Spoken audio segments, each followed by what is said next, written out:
It was a Thursday afternoon when my phone rang with a number I hadn't saved but still recognized. I almost didn't answer. Then I heard her voice. "Soraya, it's your mother." 3 words, and my stomach tightened. She sounded brighter than I remembered. "Your anniversary's next weekend, right?" Harlan and I were thinking. "We could watch the kids. You and Kale deserve a night out." I didn't respond right away. In the 6 years since Elowen was born, my parents had never once offered to babysit. Not when the twins came early and I needed help walking. Not when Kale's father had surgery and we had to fly out on short notice. Not even for a single date night. "You want to babysit?" I asked carefully. "Of course. It's time we were more involved." Her tone was too casual, too smooth. It made me feel off balance. When I told Kale later that night, he looked up from peeling carrots with narrowed eyes. "Your parents.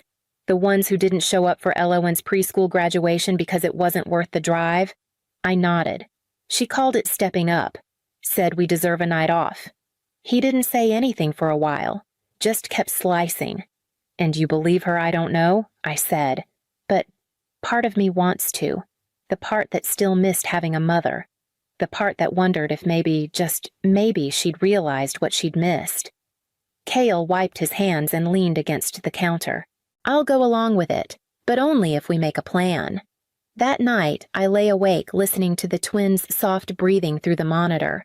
My mother hadn't asked what they liked to eat. She hadn't asked about bedtime, just offered help as if the past 6 years hadn't happened, and still I said yes. When Elowen was born, I texted my mother from the hospital bed. She responded 2 days later with a thumbs-up emoji. "Glad everything went okay," she added. "No visit, no call, just that." I told myself she was overwhelmed, that maybe it was hard for her to see me become a mother when she hadn't really finished being one herself. I made excuses so I wouldn't have to feel the truth. When the twins Bram and Jory took their first wobbly steps across the living room, Kale's parents were there clapping and filming with trembling hands. Odette and Harlan had been invited. They'd RSVP'd with silence. It became a pattern: birthdays, school plays, Saturday visits that never happened. Invitations met with absence, followed by long stretches of nothing. I used to send photo updates, little collages of milestones, messy faces, and wonky drawings. Then one day I stopped. I couldn't pinpoint when, but I know it was after Elowen asked, "Do Grandma and Grandpa not like us?" That night, I sat on the porch while Kale rocked Jory back to sleep. He joined me, cradling the monitor, and asked gently, "Why do you keep trying?" "Because I want to believe they care," I said. "Because they're my parents." He reached over and covered my hand with his. "Hope is good. But if you're not careful, it turns into a kind of self-harm." I didn't respond. I just stared out at the dark yard where the porch light made small islands of warmth on the grass. I hated that he might be right. I hated even more that part of me still hoped this babysitting offer was real, that maybe finally they wanted to show up for something. So when Odette texted the next day confirming Saturday at 6, I replied, "Thank you," and added a smiley face I didn't feel. They showed up at 6 on the dot. I actually checked the time twice, thinking maybe my phone was fast. Odette wore a coral blouse I hadn't seen before, bright and cheerful. She was holding a plastic container of something vaguely sweet-smelling. Harlan trailed behind a faded duffel bag slung over his shoulder. "Homemade lemon bars," Odette announced as she stepped into the foyer. I knew the grocery store packaging when I saw it, even if she'd tried to disguise it with wax paper. Still, I nodded and took them. Kale helped Bram tie his sneakers while Elowen proudly gave her grandfather a tour of the living room, pointing out where she'd hung her latest drawing. Harlan smiled politely, but his eyes kept flicking toward the hallway. He set the duffel down near the coat rack, then shifted slightly, almost unconsciously, so he stood in front of it. I noticed. I told myself not to read into it. Maybe it just had his pajamas and a toothbrush. Maybe he was embarrassed that the bag was so worn. Still, I kept catching him glancing at it while Odette praised the houseplants and asked Elowen which twin was more spirited. We'd already laid out bedtime instructions on the fridge. Kale had reviewed the emergency contacts twice. Odette nodded along, insisting they remembered what it was like to have young kids. "We raised you, didn't we?" she said with a small laugh, sipping the tea I'd made. I smiled too, but it didn't reach my chest. Something about Harlan's posture was off. Too stiff, too present, as if guarding something instead of settling in. Cale was zipping up his coat and nudging me gently toward the door when Odette said, "Don't worry about a thing. We've got them." I looked over my shoulder. Harlan's hand was resting on the duffel's handle. He didn't move. He didn't smile. We were almost out the door when Cale noticed the bag still sitting awkwardly in the hallway. "Want me to put this in the guest room for you?" he asked casually already, bending down to grab the handle. No Harlan barked louder than necessary. He stepped forward, hand outstretched, but Cale had already lifted the bag. "It's fine," Cale said, blinking. "Just trying to help." Harlan took another step, but Odette grabbed his wrist. "Let it go," she hissed. Cale gave me a look one I knew well. Calm on the surface, calculating just beneath. He set the bag down on the bench and unzipped it. Then everything stopped. He froze first. His shoulders locked. His breath caught like he'd swallowed ice. Then he turned to me, voice low, too steady. "Get the kids. Call 911. I didn't move. "What now, Soraya?" I stepped forward and looked inside. There were coils of rope, 2 rolls of duct tape, a half-used bottle of children's Benadryl, 3 smaller prescription bottles with labels torn off, and at the bottom a handgun wrapped in a hand towel. Nestled beside it, 3 tiny suitcases, 1 pink with stars, 1 blue with dinosaurs, 1 green with rocket ships, each labeled in block letters Elowen, Bram, Jory. My mouth dried instantly. "What is this?" I whispered. My voice didn't sound like mine. Odette's expression cracked. "You're overreacting." Harlan raised his hands slightly. "Let us explain." Cale stepped between them and the stairs, his whole body humming with tension. "Stay right where you are." I reached for my phone with shaking fingers. I could hear the twins laughing upstairs. Elowen humming to herself in the playroom. Odette took a step toward me. "Soraya, don't be foolish." I backed away. "My name is Soraya Wren Vale. My parents are in my home with weapons and sedatives. Please send police immediately." The dispatcher asked me something, but I didn't hear it. I could only stare at the bag. At the quiet, unassuming duffel that had been sitting there all evening waiting. The dispatcher's voice was calm, asking for my address, the nature of the emergency, whether anyone was injured. I gave her the details in pieces, my throat dry, the words catching on the way out. She told me officers were en route. Harlan moved first. He stepped toward the stairs, toward the kids. Cale blocked him with both arms out. "Don't," he said. "Don't take another step." Harlan froze. His face had changed, no longer startled, but calculating. "Cold. You don't understand what we're trying to do." "You brought rope," Cale said. "And drugs." I added, my voice trembling, now loud with disbelief. "And a gun." "You brought a gun into my house." Odette's mouth twitched.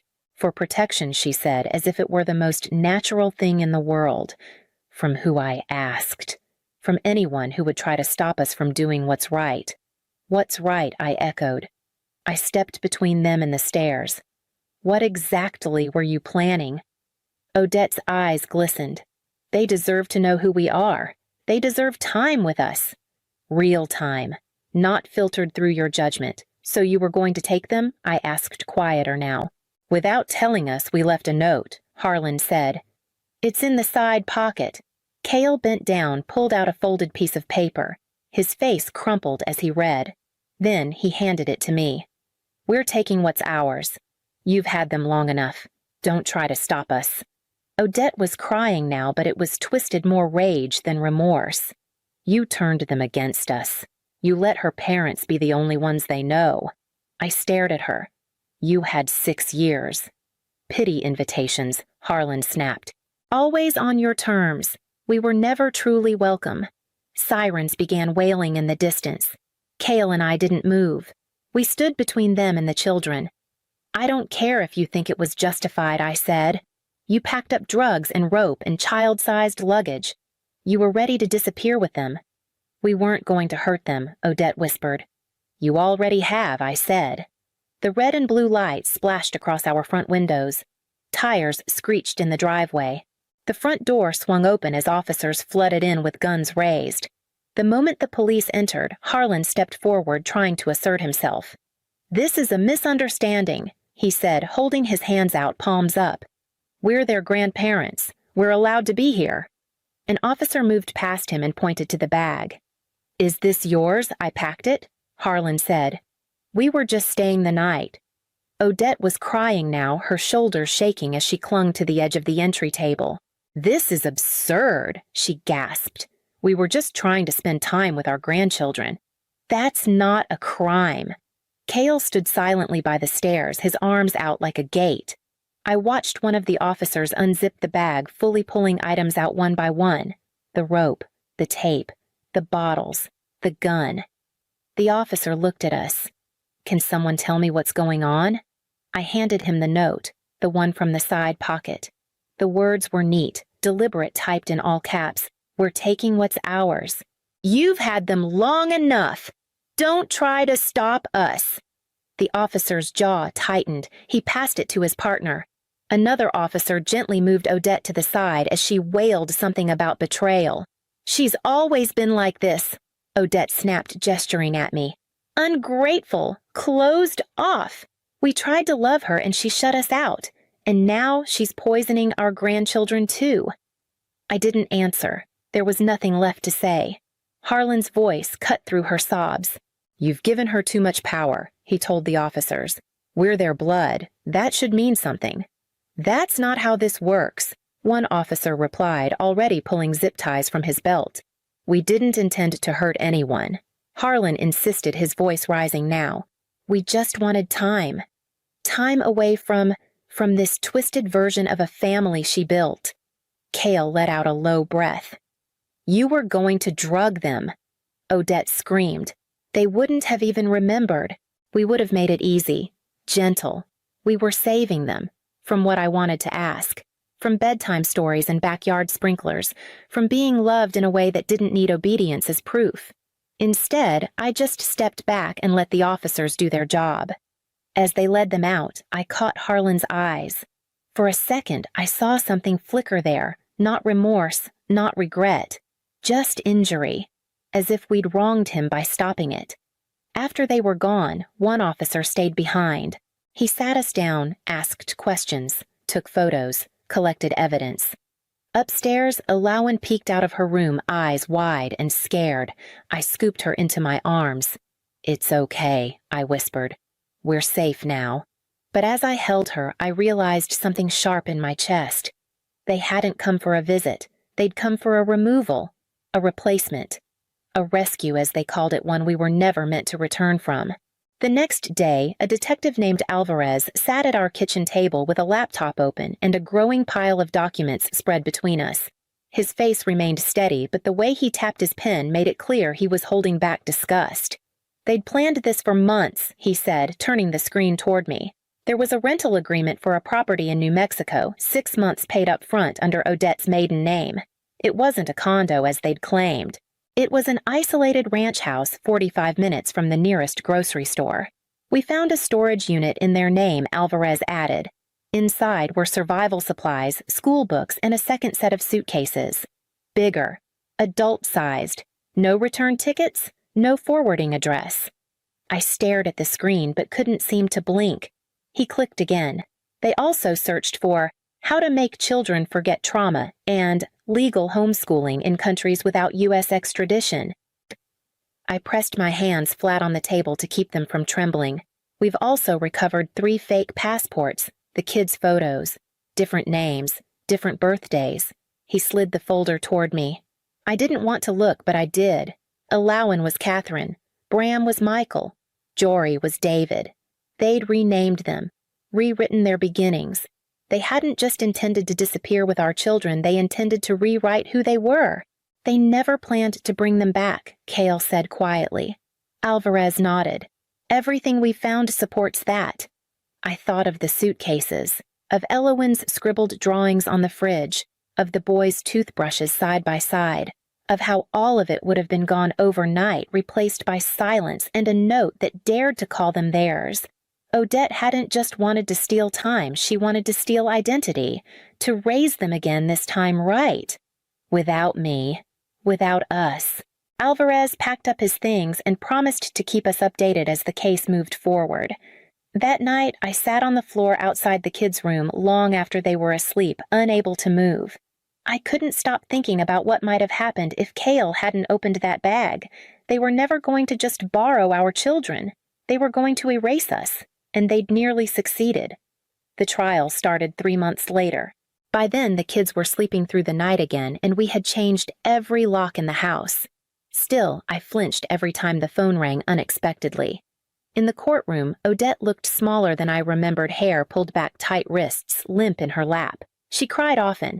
Her lawyer painted her as a grieving, misunderstood grandmother who made a terrible mistake out of love. "I just wanted to be a real grandmother," she said on the stand, dabbing at her eyes. They never let us in. We were always on the outside. Her voice trembled, but I heard no regret, just injury. Then it was Harlan's turn. He stood tall, chin up, unshaken. "They carry my name," he said. "They are mine. This family she built, this boundary she drew around us that's not natural. A man has a right to his blood."